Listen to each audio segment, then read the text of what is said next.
YSR Congress party అధినేత YS Jaganmohan Reddy కుమార్తె political ఎంట్రీకి రంగం సిద్ధమైందా? జగన్మోహన్ రెడ్డి కుమార్తె పొలిటికల్ ఎంట్రీ కోసం జగన్మోహన్ రెడ్డి ముహూర్తాన్ని ఫిక్స్ చేశారా? జగన్మోహన్ రెడ్డి కుమార్తె గనక పొలిటికల్ ఎంట్రీ ఇస్తే అవినాష్ రెడ్డి పరిస్థితి అగమ్యగోచరంగా మారబోతుందా అంటే అవుననే సమాధానం ఇస్తున్నారు కొంతమంది రాజకీయ విశ్లేషకులు. దీని మీద మనం పూర్తి స్థాయిలో విశ్లేషణ చేసుకున్నాం. ప్రస్తుతం మనతో పాటున్నారు ప్రముఖ రాజకీయ విశ్లేషకులు, ప్రముఖ సీనియర్ జర్నలిస్ట్ దుర్గావట్లమణి గారు. వారితో మాట్లాడదాం.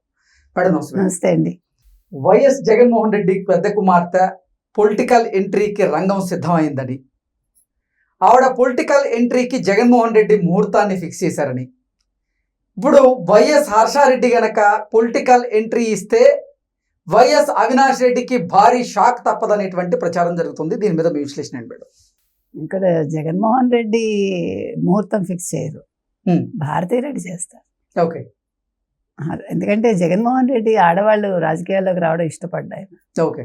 ఒక కుటుంబం నుంచి ఒకళ్ళే ఉండాలి, అది కూడా మగాళ్లే ఉండాలి అనేది. సరే, అన్ఫార్చునేట్లీ ఆయన కొడుకులు లేరు ఉంది కాబట్టి ఇంకా భార్య నిర్ణయం అయి ఉండొచ్చు. సరే, ఏది ఏమైనా హర్షారెడ్డి ఆవిడ చదువుకుంది, ఉద్యోగం చేస్తోంది. ఇప్పుడు త్వరలో ఆవిడ సాక్షి పగ్గాలు కూడా చేపడతారని తెలుస్తోంది. సో పక్క సాక్షి చూసుకుంటూ నెక్స్ట్ ఇయర్ వైసీపీ ప్లాన్ చేస్తోంది కదా ప్లీనరీ, తర్వాత పాదయాత్ర. సో ప్లీనరీలో ఈవిడ పేరు ప్రకటించే అవకాశం ఉంది. అది కూడా కడప ఎంపీగా. యాక్చువల్గా కడప ఎంపీగా మనకు తెలుసు వైఎస్ వివేకానంద రెడ్డి హత్య, ఆ గొడ్డలిపోట్లు అనేది ఆ ఎంపీ సీటు కోసమే జరిగాయి. ఆ జరగడంలో ఈ కుటుంబం నుంచే ఉండాలి ఎవరైనా సరే అంటే వైఎస్ రాజారెడ్డి కుటుంబం నుంచి వాళ్ళ వారసులే ఉండాలి అనేది జగన్మోహన్ రెడ్డి చెప్పింది. సో మరి ఇప్పుడు చిన్నోడిని ఏం చేస్తాడు? ఇప్పుడు చిన్నోడికి కూడా మళ్ళా గొడ్డలి గతి పడుతుందా?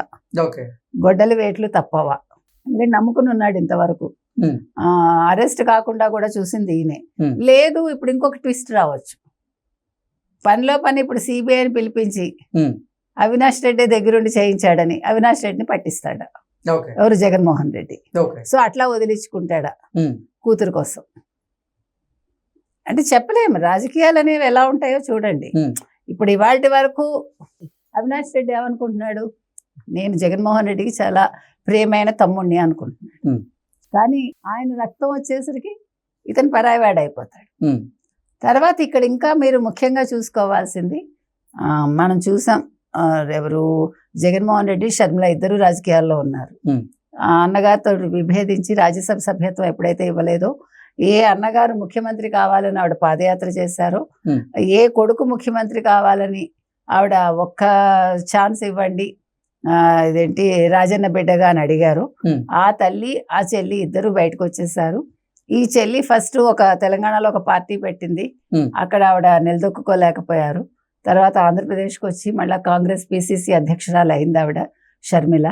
అయితే మొత్తం మీద ఇప్పుడు షర్మిల కొడుకుని కూడా ఆవిడ రాజకీయాల్లో ఎంట్రీ తీసుకొస్తానని అంటోంది. అతని పేరు కూడా రాజారెడ్డి, తన తాత పేరు పెట్టింది ఆవిడ. సో రాజారెడ్డి వారసుడిగా ఈ రాజారెడ్డినే రేపొద్దున కడప కాంగ్రెస్ అభ్యర్థిగా నిలబెడుతుందా ఎంపీకి. అప్పుడు అటు షర్మిల కొడుకు, ఇటు జగన్మోహన్ రెడ్డి కూతురు, అంటే రాజారెడ్డి వర్సెస్ హర్షారెడ్డి. అలాగా ఎన్నికలు సాగుతాయా? సో ఎంపీ పొజిషన్ ఎవరిని వరిస్తుంది అనేది ఎదురు చూడాలి మనం. ఓకే. అంటే జగన్మోహన్ రెడ్డి మొదటిసారి రాజకీయ రంగ ప్రవేశం చేసింది కూడా కడప ఎంపీగానే. అదే సెంటిమెంట్ ను ఇప్పుడు జగన్మోహన్ రెడ్డి రిపీట్ చేయాలనుకుంటున్నారని, అందులో భాగంగా వైఎస్ఆర్ కాంగ్రెస్ పార్టీ తరఫున కడప ఎంపీగా హర్షారెడ్డిని పోటీ చేయించబోతున్నారనేటువంటి ప్రచారం జరుగుతోంది. ఒకవేళ కనుక హర్షారెడ్డి కడప ఎంపీగా పోటీ చేస్తే మరి అవినాష్ రెడ్డి పరిస్థితి ఏంటంటారు? అవినాష్ రెడ్డికి అంటే ఎమ్మెల్యే అవకాశం ఇస్తారా, లేదంటే ఇంకెక్కడ నుంచైనా ఆయన పోటీ చేయించేటువంటి అవకాశం ఉందా? అసలు ఏం జరిగేటువంటి అవకాశం ఉంటుంది అంటారు?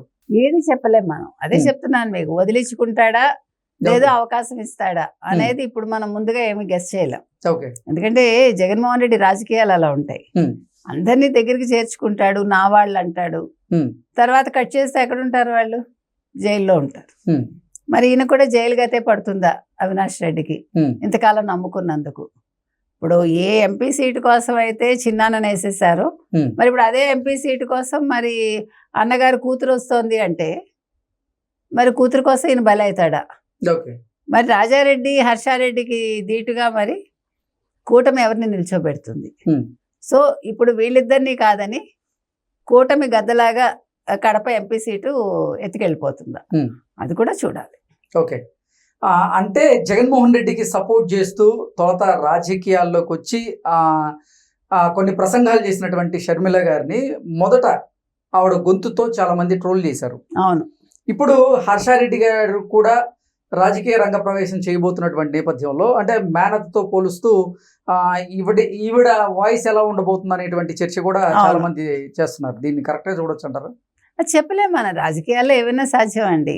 ఇప్పుడు ఇవన్నీ కూడా తట్టుకోవడానికి రెడీగా సంసిద్ధం అయ్యే రావాలి. మీరు రాజకీయాల్లోకి వచ్చాక మిమ్మల్ని వ్యక్తిగతంగా కించపరుస్తారు, అన్ని రకాలుగా మిమ్మల్ని బాడీ షేమింగ్ చేస్తారు. నన్ను అలా చెయ్యకూడదు అంటే you cannot control the mob. So you have to prepare for everything. Okay, మీరు ఏమైనా అనుకోండి, నేను రాజకీయాల్లోకి రాదలుచుకున్నాను, నన్ను నేను ప్రూవ్ చేసుకుంటాను, మీకు నా ఆకారం ముఖ్యం అనుకుంటే నేనేం చేయలేను, కాదు నా సేవలు ముఖ్యం అనుకుంటే నాకు ఓటేయండి అంటుందేమో. వాయిస్ మీరు అన్నట్టుగా ఎలా ఉంటుందో మనకి ఇంకా వెళ్ళలేదు కాబట్టి తెలియదు. ఈవెన్ షర్మిల్ది కూడా కొత్తలో చాలా పీలగా ఆవిడ వాయిస్ ఒకలా ఉండేది. దానికి ఎవరూ ఏం చేయలేము. అది బై బర్త్ వీల్ గెట్, అది మన బ్లడ్లో ఏముంటే అదే వస్తుంది మనకి, జీన్స్. అవి మనం కించపరచకూడదు. వాళ్ళు ఏ రకంగా మనకి సేవ చేస్తారు, లేదు వాళ్ళు నిలదొక్కుంటారా లేదు అంతవరకే చూడాలి. వాళ్ళ ఆహార్యం కానీ, లేదు వాళ్ళ ఆకారం కానీ, లేదు వాళ్ళ మాటలు ముఖ్యం. మళ్ళా అంటే మీరు చెప్పేది మీరు కన్వే చేయటం అనేది మాత్రం చాలా ఇంపార్టెంట్. అది మనం చూడాలి. సో మరి ఏమవుతుంది, మేనత్తలాగా ఈవిడ కూడా ఎటు కాకుండా అవుతుందా షర్మిల్ లాగా ఈ హర్షారెడ్డి? లేదు ప్రూవ్ చేసుకుంటారా, భావి ముఖ్యమంత్రిగా ప్రొజెక్ట్ చేస్తారా, మనకు తెలియదు. Okay. Thank you so much.